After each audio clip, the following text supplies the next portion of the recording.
So, ang buong Israel ngayon mga sangkay ay nagluluksa dahil nga po sa napakasamang nangyari.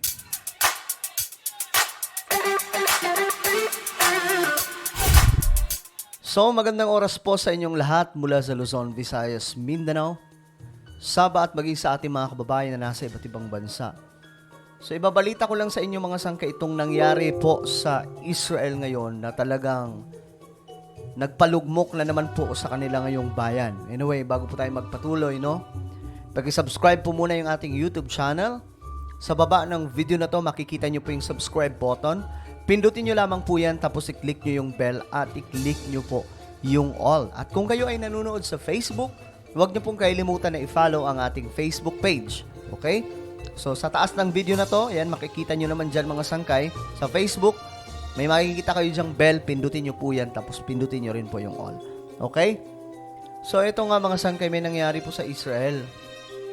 Ito po yung pumutok na balita, mga sangkay, no?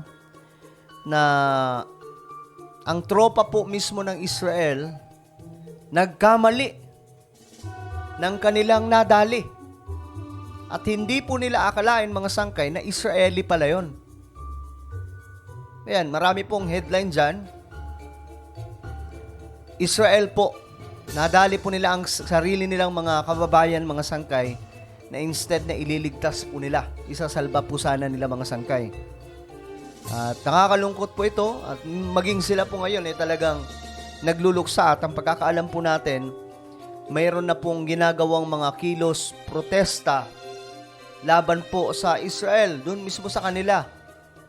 Pero ang kinagandahan dito mga sangkay, ang Israel hindi po nila hindi po nila tinago.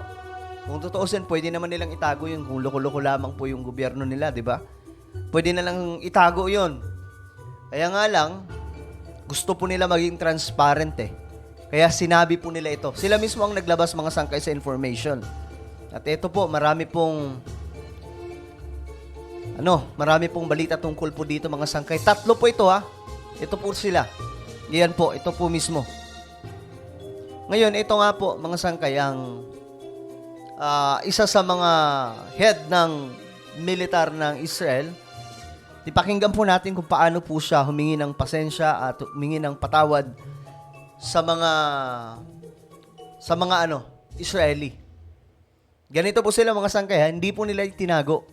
Nilabas po nila at ngayon, panoorin po natin. And I want to take the opportunity here to, of course, to reiterate our deepest sympathy and sadness and condolences to the families. Yon. So, dito mga sangkay, medyo mahaba lang to, hindi lang natin kailangan panoorin siguro. Ang nangyari, nagkaroon po ng pagkakasalubong itong dalawang grupo. Alam nyo naman siguro yung kalaban ng Israel. Then, ang pagkakaakala nila siguro mga sangkay na mga ito, kalaban nila, ayun, mistakenly, ayan ito po yung 3 hawak ng mga kalaban ng Israel. 3 hawak, isa po o 3 sa napakarami na hawak ng mga kalaban ng Israel. Mistakenly, akala po nila mga sangkay, hindi sadya eh. Kaya naman talaga pagka digmaan no? Kaya nga lang mga sangkay, yung pamilya po talaga nito ngayon, nag-aalburuto. Ngayon, tingnan po natin yung mga komento ng marami sa mga, punong-puno po ng balita dyan tungkol sa, 3 to mga sangkay na IDF mismo ang nakadali. Yan awful. I cannot imagine how the soldiers involved feel and the families nitong mga taong to. Sobrang napanood ko yung isang video mga sangkay, umiiyak po yung mga sundalo ng Israel. Umiiyak po sila kasi hindi nila akalain na sino ba naman ang gugustuhin, di ba? Sino ang gugustuhin? Nakababayan po nila. Yun po ang plano nila, iligtas sila eh. Iligtas yung mga taong yun, yung mga Israeli na hawak po ng kalaban nila. Pero, war is war, guys. Talagang mayroon po talagang mga ganitong klaseng nangyayari. Kahit ano pong iwas ng, sabihin na natin, Israel, mangyayari at mangyayari pa rin kasi nasa digmaan po sila eh. Sabi naman ni Tracy, war is hell. Unfortunately, innocent people ang mga nadadali umano. My prayers and condolences for the families. This is so heartbreaking, sabi ni Just Lisa. It's so sad. The poor soldiers also that were involved must be devastated. It is a tragic lesson to have learned. Hindi ko alam kung paano po haharapin ito ng mga sundalo. Mismo yung mga, sigurado mga sangkay, yung IDF, yung sundalo na nakadali nito ng hindi sadya. Makukonsensya yun. Kasi nga hindi po ganyan yung mga Hudyo eh.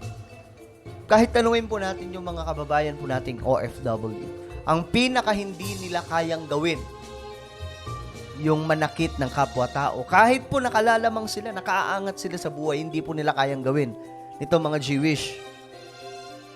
Kaya nga mga sangkay, sabi ng mga Pilipino doon, kaya ayaw po nilang umalis dahil napakababait daw nitong mga Hudyo. How much more kung gaano ka painful para sa mga sundalo ang nasarili po nilang nadali. Sila po mismo ang nakadali. Sila yung nakapagpatumba. And imagine mga sangkay, yun po yung mga gusto nilang iligtas. Then yan po ang nangyari.